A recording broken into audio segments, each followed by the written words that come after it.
Yeah! Let it burn! Strike the match and light the fuse. It's a high you'll never lose. Feel the heat from coast to coast. Do the one thing that matters most. Turn it up, this is the Smoke Podcast. The Ass Smoke! Hello, everybody. Welcome to Smoke. Got Michael, our co-host for the show, and tonight we have a great guest, one of my dear friends, Mr. Todd Prader. Todd, how you doing, sir? I'm well. I love that intro music, by the way. Oh, Well, I love that. That yeah, it's pretty cool. That's me all day. I'm an old rocker and Amen. stuff like that. So, but yeah, it's good to be back on Smoke. Seems like it's been forever because we did take a week off, and we're moving into our busy time. Our busy That's time. right. We got so many people lined up,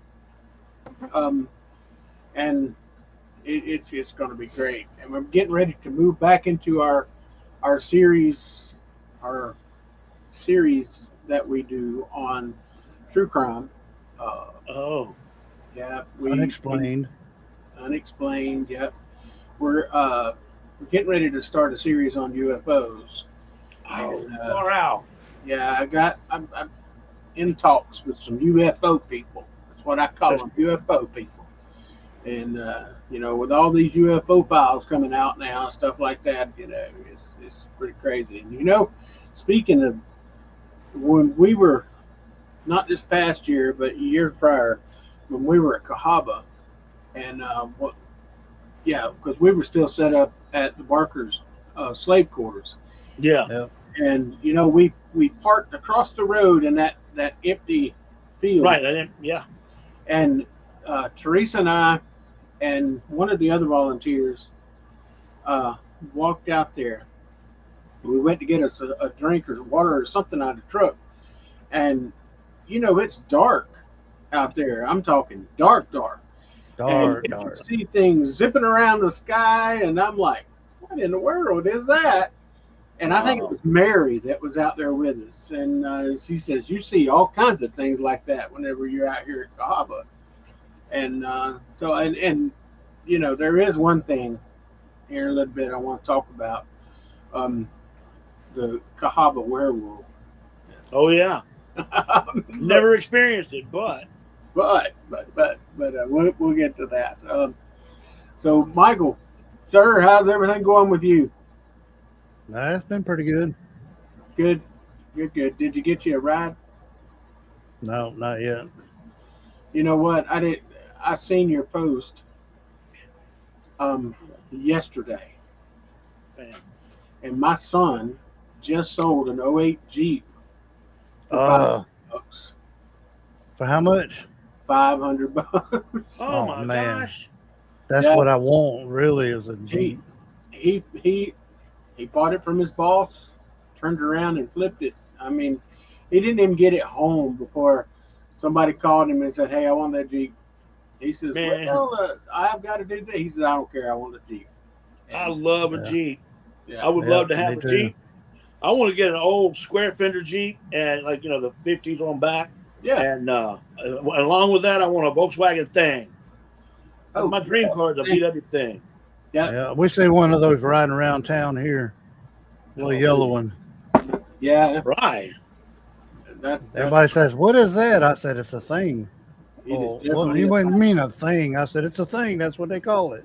Yeah, it's a thing. Hey, Mr. Hey, Charles. But yeah, it's you remember the old Fiat?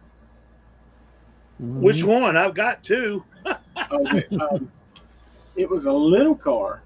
Fiat 850 or the 124? Or the 500, the Fiat 500. Well, it was a little car. Luigi. We took the motor out of it and put a bigger motor in it and ran it on a track. Oh, wow. Cool. And that car would go so fast, and this might sound ugly, but it'll sling the slobber out your mouth. I bet it would. Yeah. Man, I love it. I got a Fiat 124 Coupe, and I had a Fiat 124 Spider. It got stolen. But, man, those things are fun to drive with the regular engine. I imagine you put something bigger in there. Oh, yeah. Wow. Yeah. And it was a buddy of mine. He says, I have an old BMW motor we're going to put in there. And I said, how in the world are you going to get that motor to work? He says, yes, man, we're going to make it. And he did. He did. And I'm like, oh, my gosh. And then, of course, me and my cousin, we had a 69 fastback Mustang. Oh, and, man. We put a big old 460 in there. And, wow. It built and stuff like that. That car, you could put the car in second gear and dump the clutch and flatten both back tires. Wow. I imagine so. So that was pretty crazy. Man, And, that's awesome. Oh, my wife she's in there. Stan runs white lightning in the cars too. Yeah. You gotta clean them up some. My wife drives like a bat out of you know where, and she wants me to put a bigger engine in her truck. And I said, oh. Wait a minute, I seen her drive that van that you guys have. Oh, the bus? Yeah. Yeah, I call it the Scooby van. VW bus. Yeah. And I was like, oh my God. Yeah, she gets out of that little 4-cylinder everything that's available. Let me get a little 4-cylinder get up and go too. Oh my gosh. You know. I love you. There you go. That's bullshit. Hey, My we wife say just that walked on in, by there. the way. We know the boss. Yeah, we know the boss. Oh yeah. Thank Mine's you. in the chat room.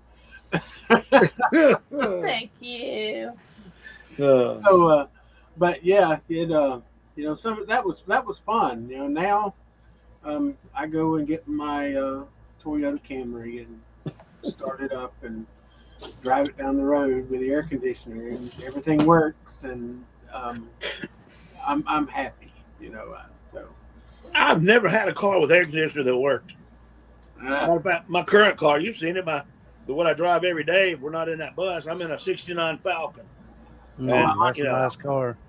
Yeah, I like that. I love them. I love it. Matter of fact, it's funny. My mom always makes fun of you drive that old stuff. I said, all right, because I just did an APT special. I said, the only vehicle that was featured in that show was my old Falcon. Now tell me people don't like that. It's like, Mom, you don't know what you're talking about. That's right. You know? It's like, come on. I mean, I made more friends from old cars than just about anything else. Oh yeah. My wife says, Stan folds up to get in the Toyota. Well, I do. I do. I just need to find me an old hearse and put my motor that's in my truck in it. Oh, that would be something. Yeah. That would be cool. Hey, we have some vendors coming to our con. We Mhm. have this lady called Ice Cream, or the vendor, and they pulled their little get up with their hearse.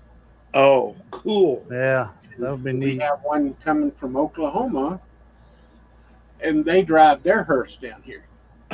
You know, I have a different picture of a hearse. You know, if I was going to fix a hearse up, you know how the Mexicans used to have the cars that jump up and down. Oh, yeah. All the speakers lined up in the back and all the Oh, yeah. lights and stuff. That would be me. That'd be cool. Me too. Yeah. I told Laura I need to get me one and then have it wrapped in W.E.B. paranormal all the way around it, black with W.E.B. paranormal all around it, and then call it the spooky wagon. That would be far out. I love hearses. I love station wagons. So, you know, hearses and wagons, that'd be so cool. I don't have one, but I love them. That's my goal, though. A Falcon station wagon. Oh yeah, cool. Yeah, be nice. I had a '65 Fairlane, Oh man, I love them. and the fuel pump went out on that thing. All right, so my uncle comes over and he says, why aren't you driving your car? And I said, well, the fuel pump went out. And he says, well, come here and I'll show you something.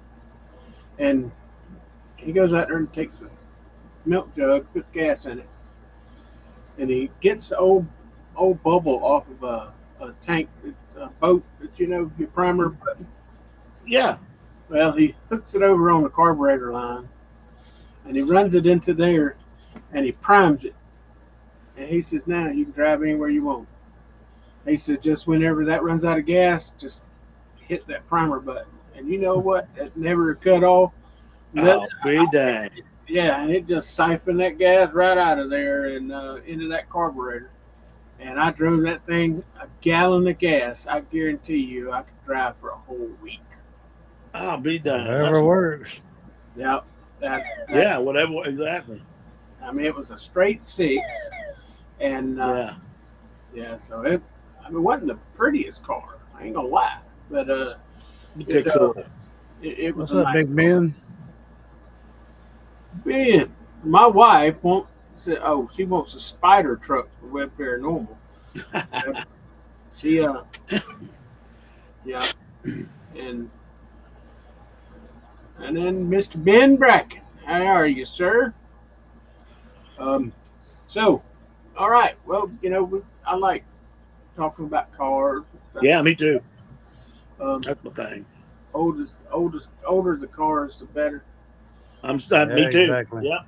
Yeah, and so, and last time, well, normally when we go to Selma, like over around towards October and stuff like that, we see a bunch of older cars. I don't know if they have car shows over that way at that time, but it's like every time. What is the road that goes from Selma to Montgomery? Is it 82 or? It's 80. It is. Yeah. 80. Yeah. So we see them on there all the time. So I tell Teresa that that's going to be 57. I want it. And, wow. Yeah. I see quite a few, but I don't guess I notice it as much because I'm here and because I drive an old car every day. So I think we saw a lot of Corvettes last year. Yeah. Now there's a Corvette club over here that's pretty active. I had a Corvette for 2 weeks. 2 weeks. 2 weeks. And my mama made me get rid of it. Oh wow. She, her and Dad was going down the road, and me and a buddy of mine. I didn't even pay attention. My dad liked station wagons too. Okay, ex-Marine. He had all his pack and everything, and he had it packed out with all his Marine stuff. And he says, "I got plenty of room in a station wagon." I said, "Okay, sir." But anyway, we were me and my buddy was riding down the road, and best friend Steven looked at me. He says, "This thing won't go any faster." And of course, what did I do? Here I go. Oh no. I run that thing up 145 or something like that. When I went past my parents, I didn't even see the car. Oh man. And but they saw you. They seen me. And of course, back then there was no cell phones or anything like that. And when I got home that evening, which was about 11 o'clock that night, my They were dad probably was waiting on you. on the porch. He says, "Give me your keys." And I was like, "What?" He says, "Give me your keys." Of course, I didn't mess with Dad. And I gave him the keys and stuff like that. And he says, "That car's going to sit in the yard until I can sell it." And says, "Your mama has given me hell ever since y'all went past us at 150 miles an hour." And I said, "Well, it wasn't quite 150. He says, "It was close enough." 149. So I had to get rid of it. And Wow. But yeah, it was a nice thing. And then I got a Trans Am after that. That's not much different, actually. No, it had the old 455 rocket in it. Yeah. And T-tops, and it was black, but the interior was powder blue. Wow.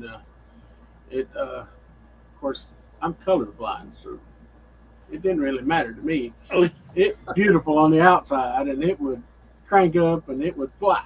There you go. That's all that matters. Yeah, so it was something. And It was That's Smokey and the Bandit Gold for the friend. that's right. And, Oh man, we had fun though, and yeah, we did live through it. And Lord smiled on us, gave us a yeah. good time. Kids nowadays don't have fun like that anymore. No, they don't have a clue. No, not at all. Mm-mm. All right, so well, Mr. Todd, Yes, sir, can you tell us how you got into doing journalism? you know, um, I was at the University of Alabama, and I had been there for just a few weeks. I was in the dorm room. This was in late 1984. My first year of college, I went up to U.A.B. in Birmingham, so I was in my sophomore year, and I got a phone call. It was the wrong number, but the woman said, "Well, look, I need a winner on my contest. Will you be my winner?" And I said, "Well, okay, sure." So she said, and it was a local radio station, and she told me what to say and blah, blah, blah. So I won a DeBarge album. Ooh, DeBarge. DeBarge, yeah. Yeah.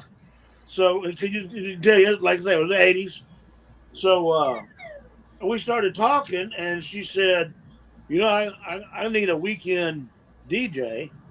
Would you be interested? And I was, mom was talking. My mother's in communication. My dad's a professional musician. So they've been in the business forever, and were kind of pushing me that way. I thought, well, what the heck? I needed gasoline money and beer money, There you you know. go. Yeah. So That worked. I took the job, and that was 40 years ago, and I have been doing radio ever since. And after I took that job, I was asked if I would do some news for the station, and so I've been doing news and DJing and on radio and doing TV news and did and obviously print news and now internet news. So that's just the way. And the funny thing is, I was originally going to school because I wanted to be a historian or an anthropologist or archaeologist. Really, archaeology was my first passion. Wow. Yeah. So Cahaba fits right into your. Oh, big Yeah. time. Yeah.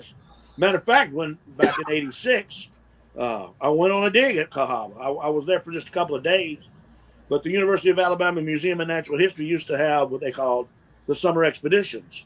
And I went on my first one in '82 at a site that ironically is only about 10 miles from where I'm living now. And got hooked on archaeology really big. And in '86, they had one at Cahaba. And that was my first experience at the site. And I just love that place. Yeah. Can't help but love it. No, you're right. We started the haunted history tour back when Nathan was there, Yeah. and Nathan was one of my best friends. I miss Nathan. God I bless do him. too. I think of Nathan every day, Yeah. especially when we go to Cahaba. Teresa asked me one time. She says, "Why are you talking to yourself?" So I said, "I'm not." She says, "Well, who you talk to?" I said, "Nathan." Yep. And I said, "I will. I'll run around there. Hey, Nathan, we're doing this. Hey, how about And I can almost feel him with me. Oh, I bet. So, but when we got in over there, and I started working with Miss Linda and stuff, that place has just become a second home to us. Yeah. And Yes.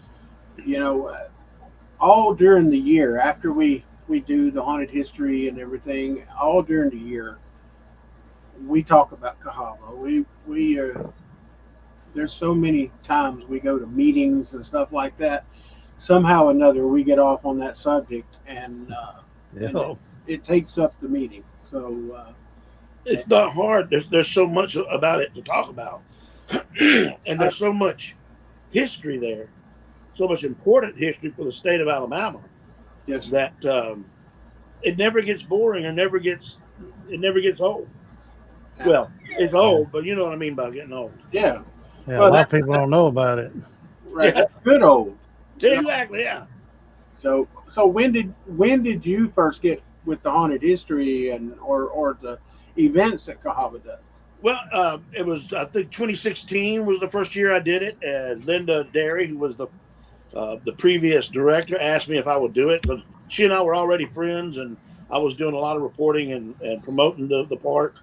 and she asked me to tell the story that I tell, and I've been doing this ever since. Every year, ever since. I make sure that my 2 October weekends is usually the last 2 weekends in October. I make sure that they're clear of everything else because I'm doing a haunted history, you know. And Will, Dr. Will Henry, who is the new site director, has picked up, and he's tweaked it just a little bit, added a little of his own flavoring, and it's taking great. off like gangbusters. Last year was a wonderful year for haunted history.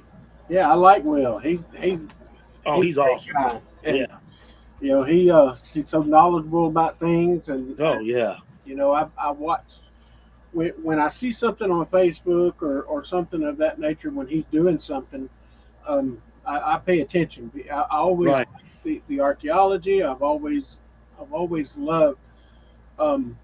I've always loved things of that nature, and my wife, she said we had so much fun there. Absolutely. Yeah.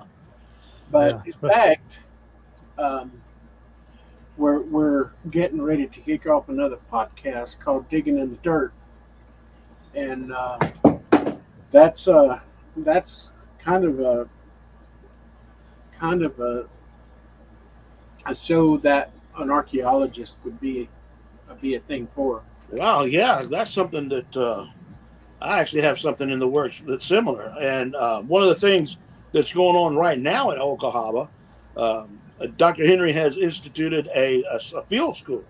And so there are students from all over the country this month and next month learning how to be archaeologists at Old Cahawba while they're doing actual research. So the kids learn, and now there's research that before couldn't get done because you can't afford it. It costs too much.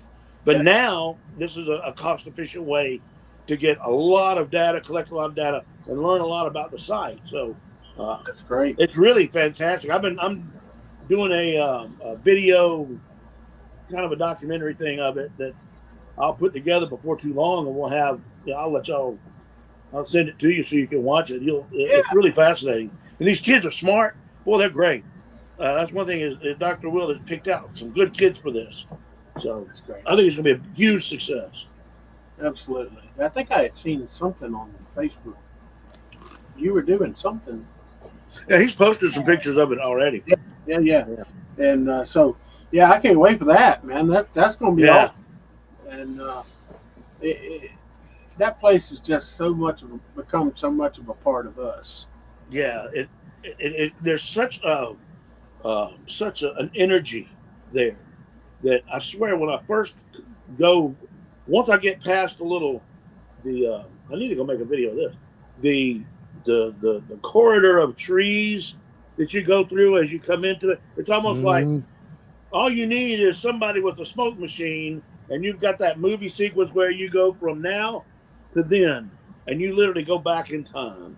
And you come around the curve, and there's the church and the visitor center, which are both, I guess you could say, indigenous buildings. Yes. They're not on their original sites, but they were there to begin. You can just feel the energy of the past. Yes. And that's one of the things I love about that place. I get that as soon as you make that left turn to start heading down to Cahaba. As soon as you make that left turn, it's like everything just changes, and and you can just feel everything back then. You could almost see as you're approaching the old church and stuff there.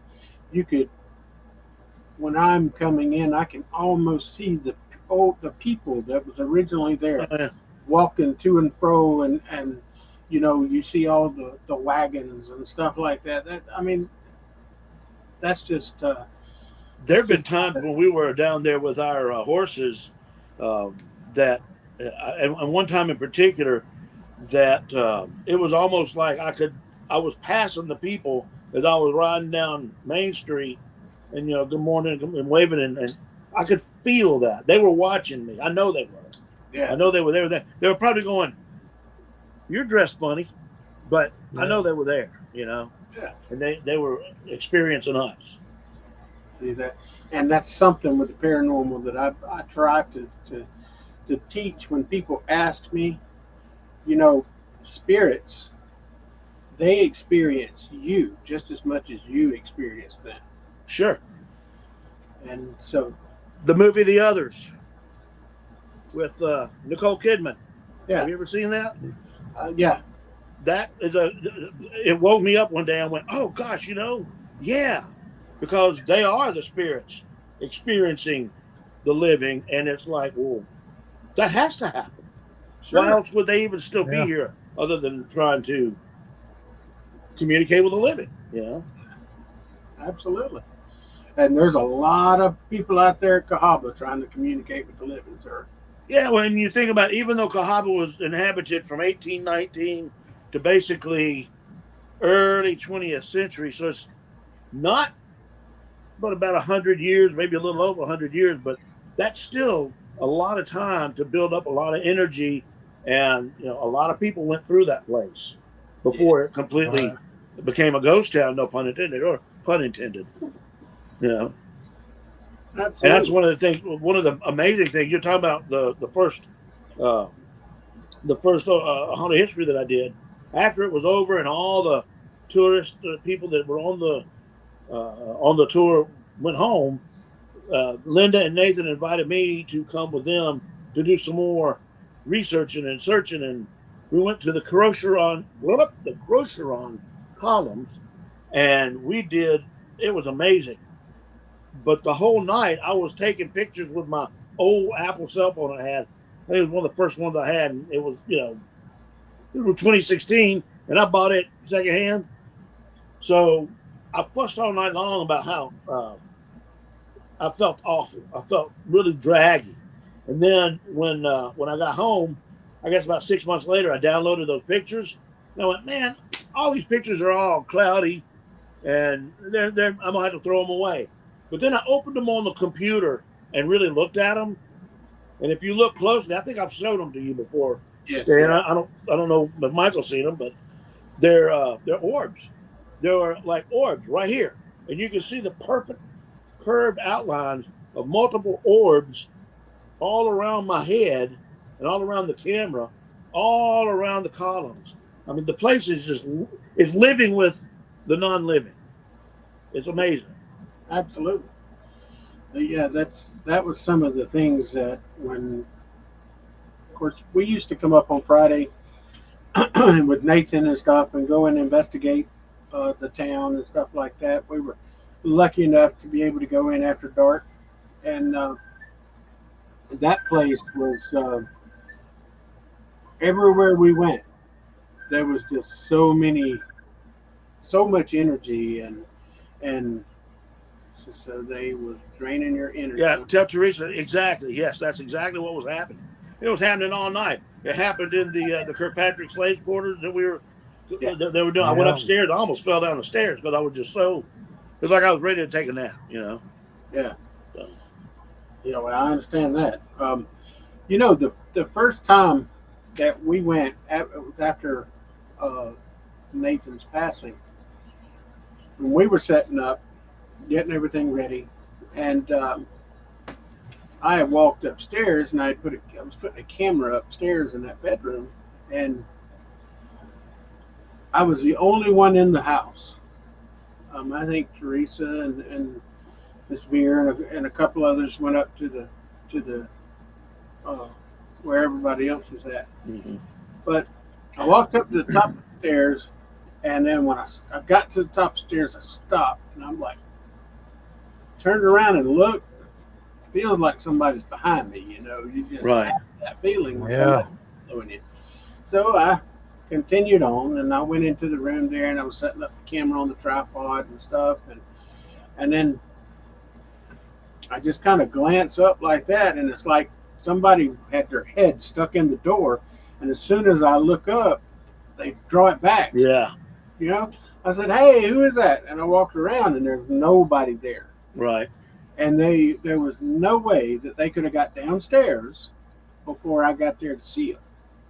Right. Yep. And so I went on back downstairs, and I was gathering up other equipment and stuff like that, and I kept hearing somebody talking, Yeah. and I heard a woman talking, and I'm like, wow, that's just weird. And so I step out front because we had a camera set up so we could catch the crowd coming up, Yeah, right. stuff. And I set that camera up, and I was getting ready to plug it in and stuff like that. And I heard the same voice. This woman says, "Nope, not there." And I'm thinking, I heard it as well as if we're talking. I mean, Yeah. and I turn around, I expect to see Teresa or somebody, and I'm like, that's just weird. And so all evening, that whatever that was followed me around. That's amazing. And so that Cahaba is just super filled with the past, and super filled with that type of energy, that type of spirit that's trying to interact with us because it was their normal everyday thing. And I don't think it's a residual thing. I think that was spirited. I think that was intelligent haunting, because they were responding to us. And Haley and I had the same thing happen to us when we went up on the second floor. When you come up the stairs and you start the back going up the other stairs, since we got to the top, we heard a woman say, "Hello, how are you doing?" We were like, and Michael was like, man. "What was that?" Yeah, that was my first time there, and I was like, "Okay, hey, how are you doing?" She's probably thinking, "Who are these crazy men in my house?" Exactly. And when I left, I said, "It was nice to meet you, and maybe hopefully to see you next year." There you go. They appreciate that. That's amazing. And I didn't get to go next year, not to there anyway. Well, that's all right. There's plenty of places. One of the things about the quarters, it's about to be restored, and that's why we're not going to be able to go there anymore. They're about to restore it so that it can be used properly. And it is kind of dangerous, but we've done that place over and over again.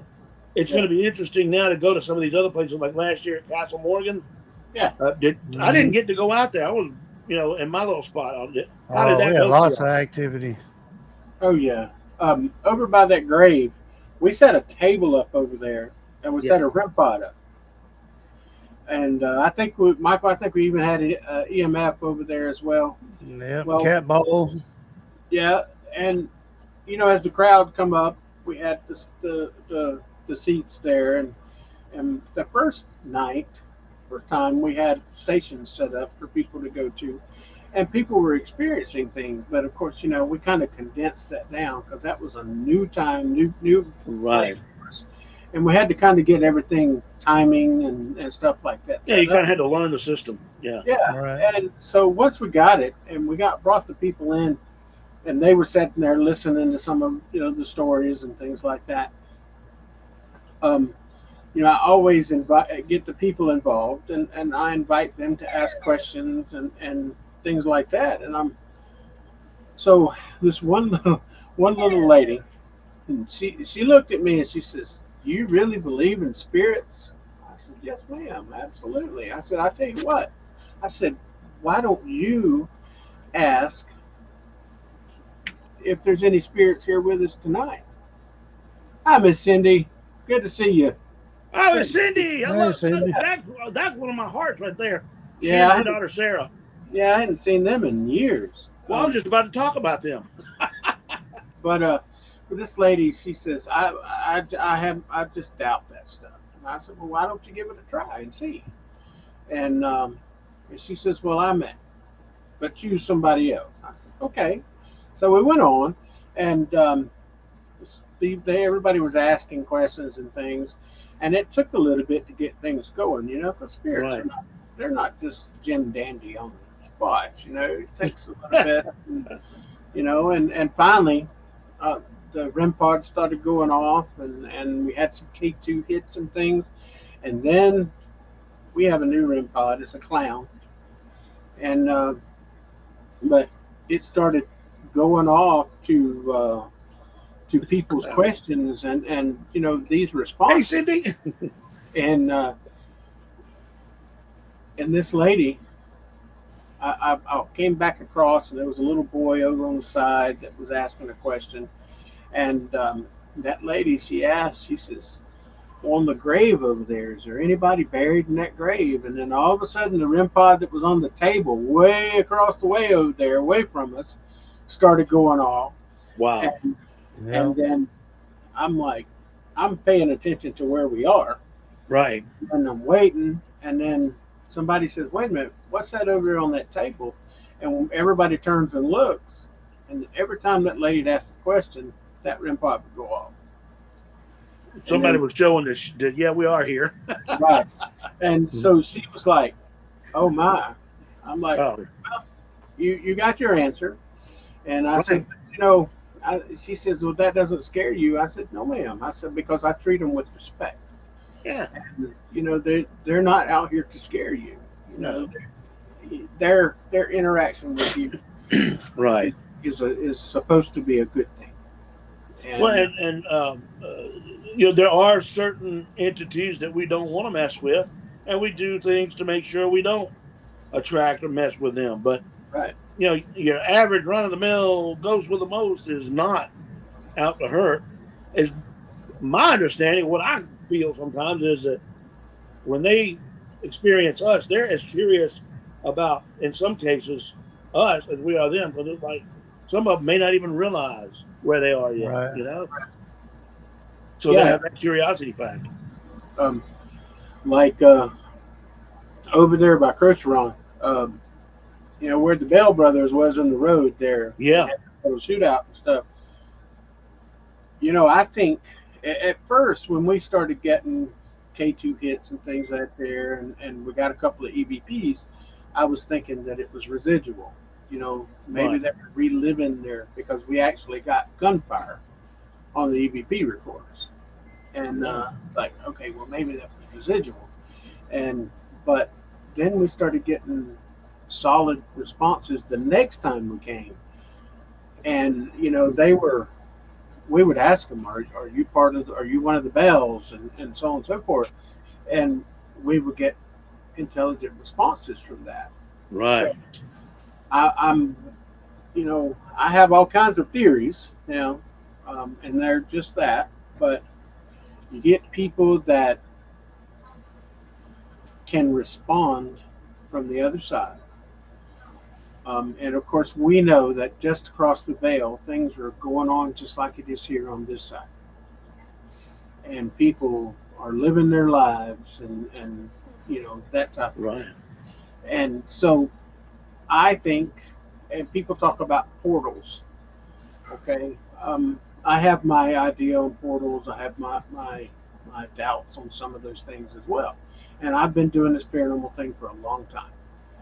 And but Cahaba very well could be a portal for these people to. It could very well be, especially since there's so much energy there. I know, speaking of Cindy Doty and Sarah Williams, they came up one weekend, and I took them out to Cahaba, and we got permission to go into the house. We did that a little bit, but I think we had more success at the old church ruins, the ruins of the old Methodist church right next to the old school. Yeah. They had a REM Yeah. pod. They said, and this is the middle of the daylight. Yeah. They set the REM pod down, and that thing went crazy a couple times. I think they're anxious to let us know that they're there. Sure. A lot of them are anxious to let us know, and You know- and that's one place that.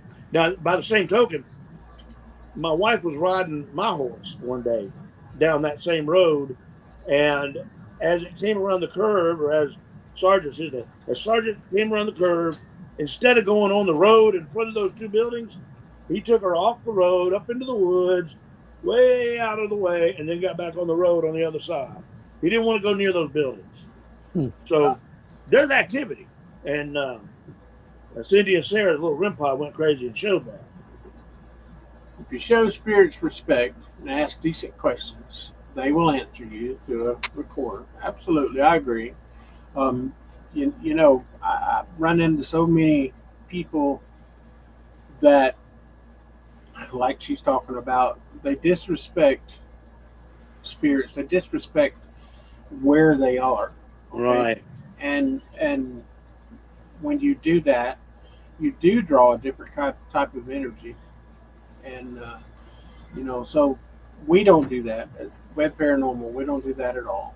No. No. We don't try to antagonize or anything like that.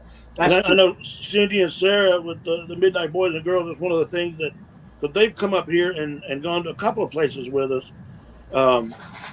They do the same thing. And one of the things they pointed out to me that I thought about it, and it was something that I've always thought, but they verbalized it best. And that is the paranormal is our history. And Yeah. when part of the reason we love this is not only do we love this, but we love the history. These stories are stories of history. Sure. And so it brings these worlds together when you stop and think about it like that. So then that makes it even more alive, I guess you could say to me, because you're right. These are our history still playing out. Yeah, I agree. And you have so many situations when you move into a negative situation, Right. and even spirits within that situation um, can be cooperative, um, and because some of them looking for a way out. Some of them. That's why we have people on our team that's sensitive and things like that. That actually we run into cases to where the spirit wants help to move on. We help them do that as well.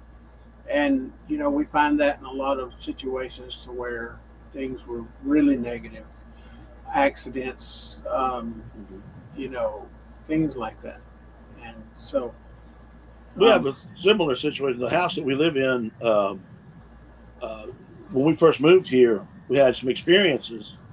We had first of all, we do a Volkswagen show every August, fourth Saturday in August, Tan Hill State Park. See y'all there. yeah, And we have I do the DJ, and I have walkie talkies so I can, tell my kids, bring me a sandwich, bring me a beer, whatever. And it has a little base station unit that also has a radio that we listen to and whatnot. All those were packed up in the closet after the show. And I was at work and the kids were at school and Sarah was in the den by herself. And all of a sudden the radio turns on. So she turns it off, it turns on again.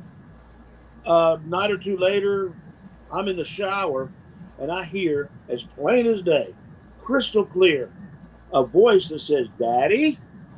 And I said, "Heck," and when this happened, my youngest son, Drew, was probably about 8 or 10. He was a little bitty. I said, "What, Drew Boo?"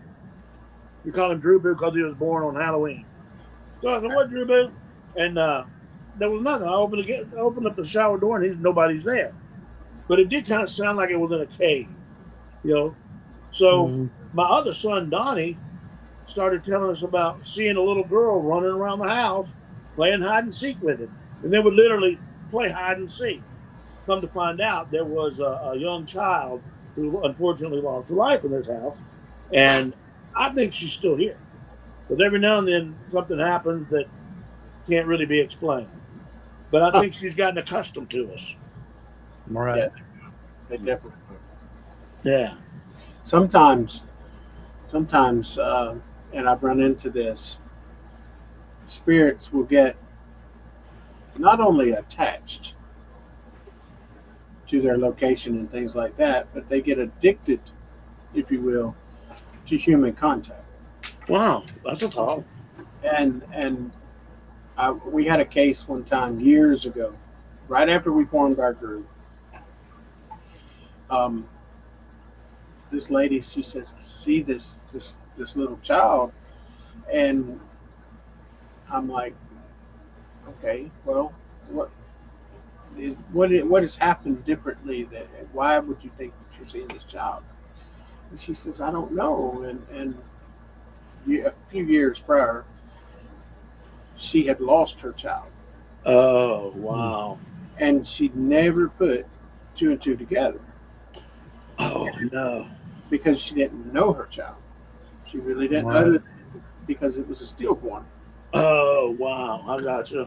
And so, we were doing EVPs and things like that. Of course, I could hear that child say "mama," Oh wow. and so I told the lady, I said, "Look," I said, "I need you to listen to something." And I said, "It may be pleasant to you, it may not." And I played the EVP back, and she looked at me, and her eyes got huge, Oh wow. and she says, "That's my baby. I know that voice. That voice. I heard that voice when I was pregnant." And Hmm. I'm like, "Well, this child evidently has come back to where her mama is." And that's where she says, "So she's stuck here?" I said, "No, no, she's here because of you, because of your energy. And she is kind of like being addicted to mama." And So the baby was never actually born. There's something about becoming a human before you're born, huh? right, That is pretty interesting. yeah. But So you know that what I think is fascinating, and I've often thought that that theory about you pick your parents. yeah, You Yeah. know, yeah, absolutely. Um, that's the reason, and this might be a sore subject for some people. That's the reason that just kind of reinforces my beliefs on abortion. You know, and but children, they don't know any better, and when they choose, that you're talking about choosing their parents, that is that they're attracted to that spirit. right, And so in this particular case, that's exactly what happened. She found mama, right. and she went to mama, and because there was, and the reason I said addicted to things, because we had a couple of other people that was with us, um, talking about, "Well, this ghost is addicted to you," and things like that. Well, that's kind of right. you know that spirit was drawn back to mama, and Yeah, I can see that.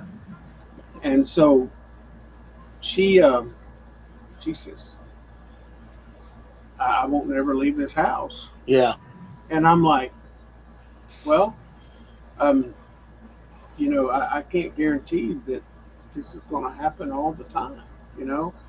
And what she said, "It doesn't happen all the time. It's just whenever I'm at my lowest and depressed is when I hear her." wow, that's cool.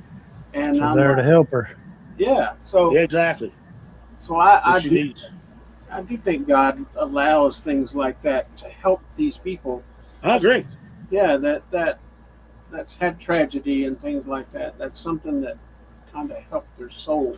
You know, part of the story that I tell at Old Cahaba's haunted history tours is the story of Anna Maria Crocheron, Right. who became a medium or rather a spirit guide to mediums in New York in the 1850s.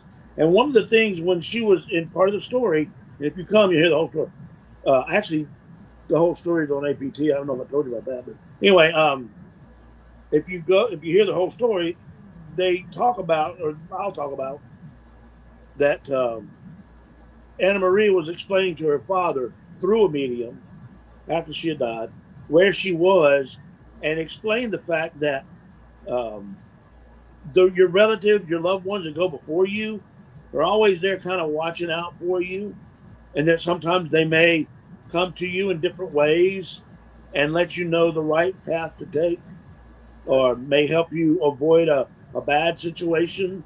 But that your loved ones that went before you are always, they always got your back. Which, like I say when I tell the story, I'm not so sure about grandma watching me when I'm in the shower, but it's nice to know that I have someone watching my back that might could whisper in my ear in a dream and let me know that what I'm about to do is dumb.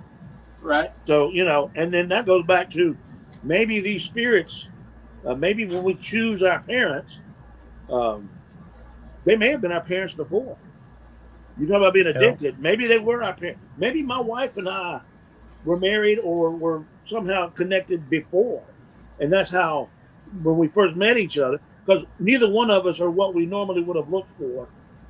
You know, I mean, she's nothing like the people that I would normally have dated. But so Right. why do we fall in love? What is it? What's the connection? And so, you know, I think sometimes that spiritual connection, something that we'll never be able to 100% understand until we cross the veil, that there's something there to that. There's something to that. You know, that you do choose your family. You choose your parents. Now, next time, I'm going to choose rich parents, but that's a whole other story. Right. Oh, Mr. Charles says, I can feel my daughter with me when I'm feeling down and out. When she passed away, I went through the pain that I hope no one else has to experience. But she lets me know she is with me. Well, you know, Charles, I totally agree. Um, Yeah. you know, Yeah. thank God I've never had a child to pass. I have had a grandchild that was stillborn.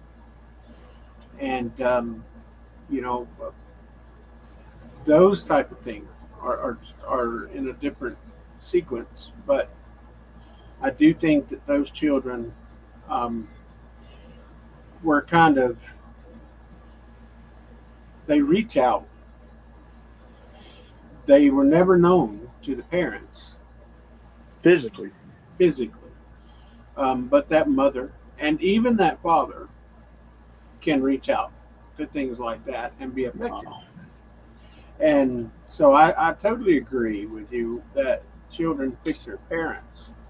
And, you know, my mother, after she passed, you know, I grew up hearing stories about from my uncles and aunts and stuff. Hey, you know, when my mama passed or my daddy passed, they came to visit me and things like that. And I'm like, okay. And when my mother passed, um, I never seen her again. Um, but one day, I was getting ready to get on a lawnmower, and I was a maintenance guy at an apartment complex. But I was getting ready to get on a lawnmower, and it felt like somebody just popped me in the back of the head. And I turned around and looked, and there's nobody there. And then I could smell my mother Wow. perfume just as plain as day. And every time I'm like, Mama, you know, never heard anything or seen anything. I'd go to get on that lawnmower. I got the same sensation like somebody popped me in the back of the head. And so I'm walking around and I'm like, what in the world? And I turn around and look, and there's a snake underneath the lawnmower. Oh, my Lord. And my Wow. mother hated a snake. I mean, hated a snake. And deathly scared of them. It didn't matter if it was, you know, the friendliest snake in the world. But Right. so Yeah, that's I me. let me know, hey, stupid, watch what you're doing, you know. And so that I've experienced that a couple of times. But that was the only experience I had with my mother. Okay, and of course I talked to my dad. My dad, he lived 24 years past my mother's death, and I told him one day, I said, "This is what happened," and he said, "Well, your mom was watching out for me," and I said, "But she never came to me or anything." He says, "Would you want her to?"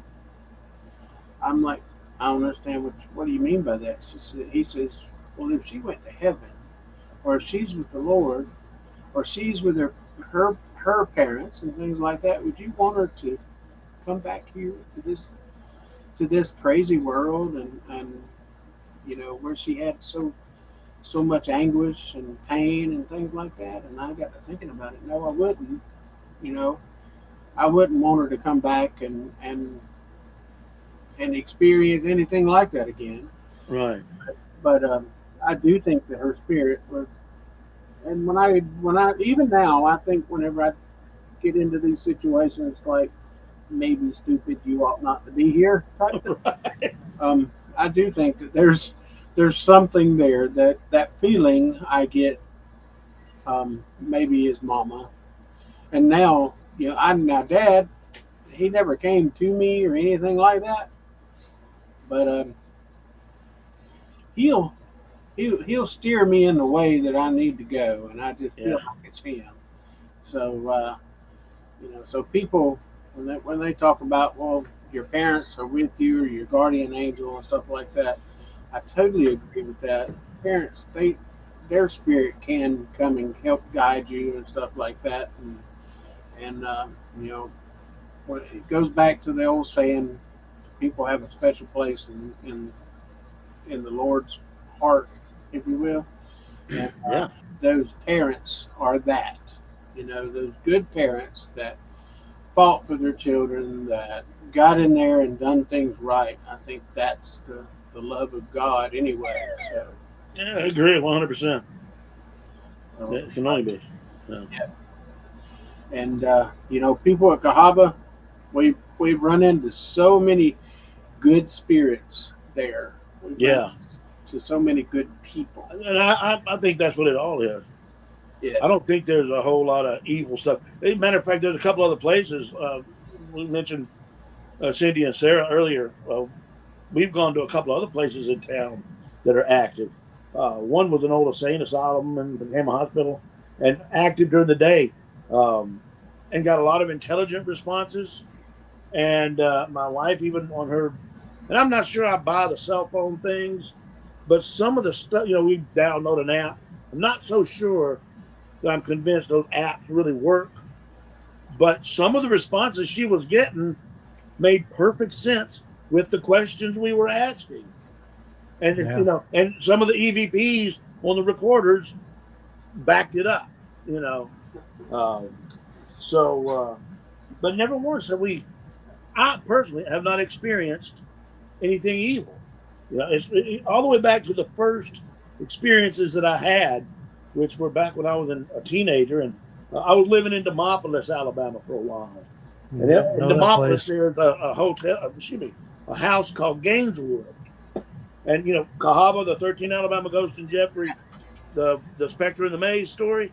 Well, Gaineswood also was in 13 Alabama Ghost and Jeffrey. Evelyn played the piano. Well, I would spend the night on Halloween night. I was doing radio, and we do remotes. We made a big deal out of it, and we played Catherine Tucker Wyndham's, where she read her stories. Yeah. She was a friend of mine, so she gave me permission, and we played them all day, and we ended it with made a big deal out of it, and everybody loved it. Spending the night there, I had a number of experiences that were very benevolent. One of them in particular, I had made a pallet on the floor, and was, laying with the covers down, and the covers creeped up on my shoulder, and I got patted, and then that was it. But there was nobody there. The only other person that was there was sound asleep in another room. So how do you explain that except for a motherly love kind of make him warm. So Yeah. that's always been my experience. Knock on wood. Yeah. Oh yeah, definitely. The spirits can manipulate devices and use them if needed. They can. They can. There's my brother, Lane Rohan. He came down to Cahaba and helped us out one time. Oh, cool. Yeah. And but you, okay, I don't normally use the devices on the phone either.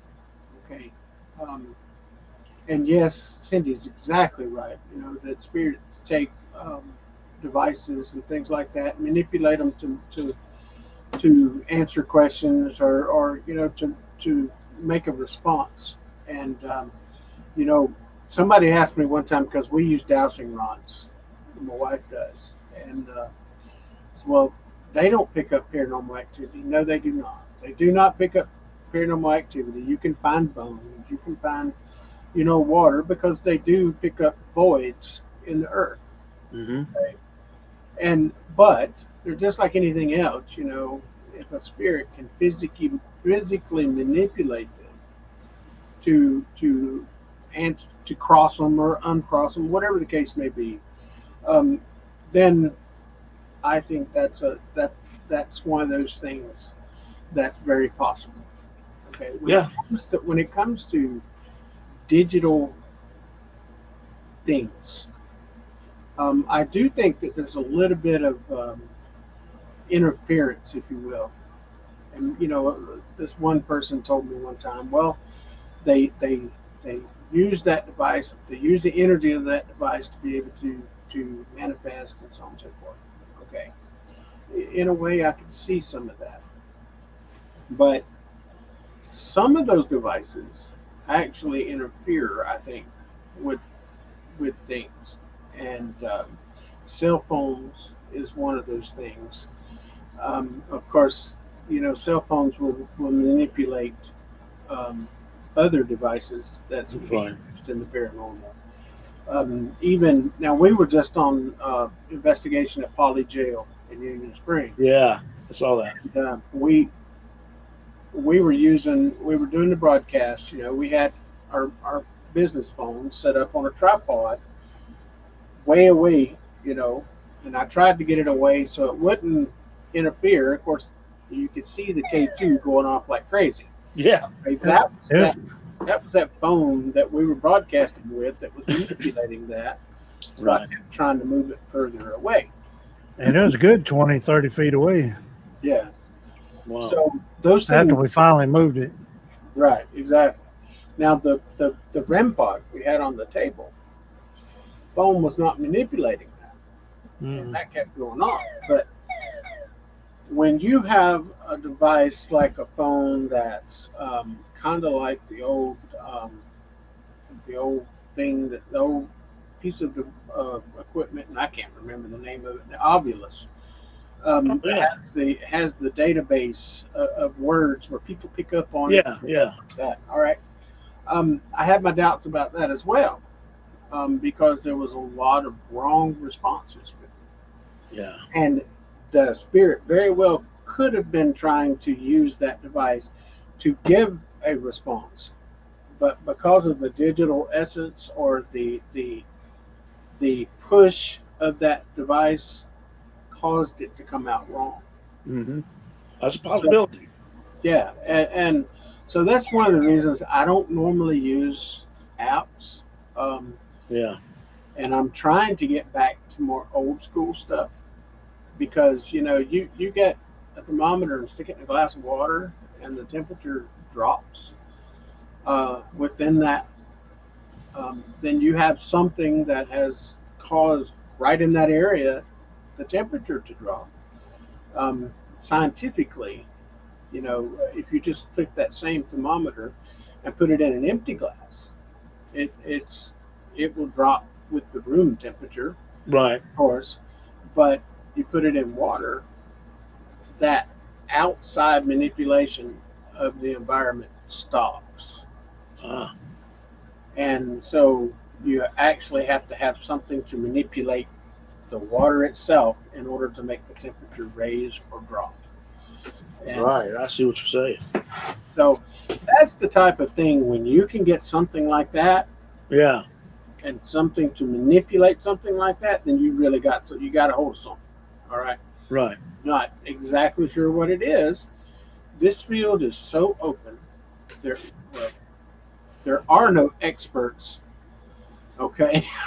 No, and it's in its infancy in a lot of ways. So Yeah, and there's.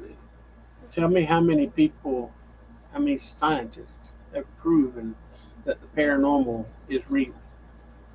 Yeah. Okay. And then they speculate, just Exactly. like everybody else, but they have not had any proof that spirits are there, other than our speculation of being out here doing this type of work. And am I going to stop? No, because there's stuff out there that we can get into, and one day, and it doesn't matter who it is, one day somebody is going to come across a way that they can prove that, yep, there's another life. There's this. They're gonna bridge that gap. Yeah. Absolutely. And there's so much jealousy in the paranormal field now, and so many people bashing and so on and so forth. And I think that's wrong. You know, we have to work together. We're out here doing the same thing, and it doesn't matter who does what, as long as that we accomplish the whole thing as a group. Work together. Yeah, work together. And what about when you feel cold air all of a sudden and then it disappears? Well, all right. I'm gonna answer Charles's question there real quick. Charles, remember when we went to the USS North Carolina battleship? I'm pretty sure you do. We were standing on the deck over by turret number 3, I think, and it was warm. In fact, it was almost hot, and it was at night. And there on the Cape Fear River, there's a breeze blowing all the time. We had air coming in and around that turret all evening. And then we asked a question, and the K2 went off, and that air got icy cold. Mm-hmm. Okay. Well, that icy cold feeling came from us. It wasn't necessarily that the air was cold.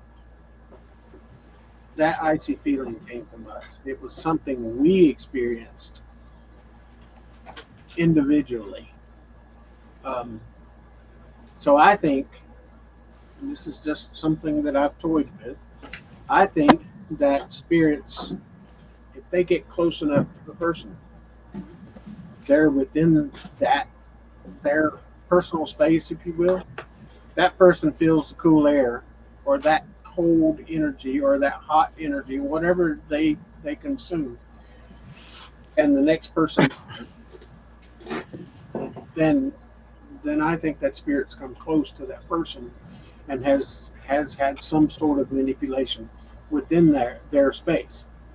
Overall, a cold or a chill group of people has it. I don't think that it's really spirit driven. You know, I think that's more environmental. And so it's, you know, if you had an experience like that, then I do think that's a very much of a personal thing. I don't think that maybe if I was there with him, that I would have experienced that same thing. I see what you're saying. Yeah. And so if everybody experiences it at the same time, you think it's environmental. I do. Alabama in the summertime, it may get cold and then get warm again. Right. Yeah. We've been at Cahaba and it'd be a warm breeze blowing, and all of a sudden, here comes the cool air. Right. That wasn't a spirit. That was environmental. You know, the weather. And so, but you know, Charles, I'm not saying that you didn't have that. I'm just saying that. But if a singular person. Right. Yeah, an individual. Yeah. I just think a lot of times that cold sensation that you get is environmental, unless it is a personal driven thing right within your space. And so that's just my opinion. Could be wrong, probably am, but that's my opinion. And Cindy has something. So we use very simple equipment and have had so much success engaging with spirits for 17 years. Absolutely. Yep. Yeah. They're the coolest people. I love it when they get to come around here. We got to go down there more. I want to go down Video Hill. Says, I remember the back of my leg being touched when we were on the pilot house on the ship. Yeah, I remember that, Charles. That was crazy. But you know, there was a house that we went to. It was a friend of mine who's passed since, and his son and I were like brothers, and he was real good friends. It was built in the 1820s. I forget. It's a small mansion on the Black Warrior River. Yeah. And it had actually been used as a hotel. As a hospital when a steamer exploded on the Tom Bigby. It's not the Tom Bigby, the Black Warrior. It is not the 13 Alabama Ghost, and Jeffrey talks about the one on the Tom Bigby. This is a different steamer and a different explosion. But we were visiting with Paul one day, and my wife experienced a cold swoosh past her. And she also was fussing at me for fiddling with her hair.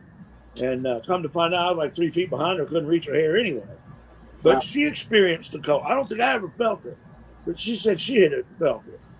You know, but we were both on the staircase at the same time. So what you're saying is opening up my mind and making me think.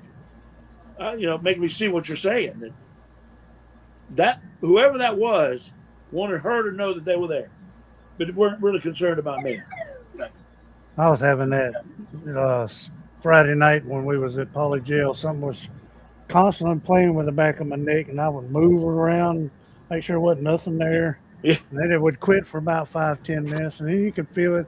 It was like a little tingling sensation, like somebody was just tingling their fingers on my neck. It happened, I'd say, at least 5 or 6 times that night. Yeah. Well, gentlemen, it's 8:16, and I have a show that I have to produce in about 15 minutes. So, So what are you trying to say? well, we're going to have to cut it off. Oh and man! to get you to come back. How about that? All you got to do is you got my numbers. Shoot Yes, me sir. a text. I'm here with you, man. He Yes, sir. says you ain't got to go home, but you can't stay here. It's closing time. That's right. That's right. Well, I mean, A Walk Through Shadows is the next show with Charles Romans. He's a great Good. guy. Him and his daughter, and they do a great job. And so, if you do get a chance to listen to them. And we have so many things coming to the network. Sears is a new show that's coming in. That'll be in July, early July. And Digging in the Dirt's coming. And we have so many other things that we're working on. And real quick, I kind of wanted to give a shout out to my wife. She has driven me since I have retired to start so many things to get things going, and before that I didn't have time to do. There you go. She is working diligently on the Deep South Fair Comic Con, and like I said, we had website issues. The company that does our servers, everything just dropped. So have them back up. People can go to our website, deepsouthfaircomiccon.com, and with the vendors, we have, we need, of course, people to buy tickets and stuff like that. And I have your email now, Todd. And Yeah. I'm going to send you guys over some free tickets. Oh, cool. We will eat that up. That sounds like something right up our alley. Absolutely. And so we have a lot of great guests coming, and we would want everybody to come out. It's at the Enterprise Civic Center, Enterprise, Alabama, August 8th and 9th, 10 to 6. Isn't that right, Michael? 10 to 6. I think so. And so we have gaming. We're going to have live LARPers outside doing battle, D&D, cosplay. Somebody wants to sign up for cosplay, go to the website and sign up. The cash prizes. Some good food. Good guests, good people. So everybody just come out, and there's going to be some surprises. There's going to be some surprise announcements and things like that. We have You'll want to come back next year. Oh yeah, and my wife said, the awakening of Azoth. I guess Put it on my calendar. Okay, awesome. And Charles is messaging now. Anytime you're ready. But so anyway, everybody, y'all just y'all come out and hang with us. But well, Todd, we appreciate you, sir. I appreciate you so much. I'm looking forward. My favorite 2 weekends in October at Old Cahawba, being out there with y'all. So. That's right. And Maybe we'll get together before then with August coming up. We don't see you in August. We'll see you in October. There you go. Absolutely, and we may see you before that. I'm gonna get with you. All right, you know how to get me. We'll go have lunch. All right, that sounds like I've never turned down a good meal. Neither have I. All right, everybody. Well, Michael, thank you, brother, for hanging out with me as normal. And next week we got a great show coming. You'll see the announcements on Facebook. It's going to be a really, really interesting guest. So, but thanks for watching Smoke, and everybody, y'all come back next week. But most of all, be kind to people and be safe. Amen. That's right.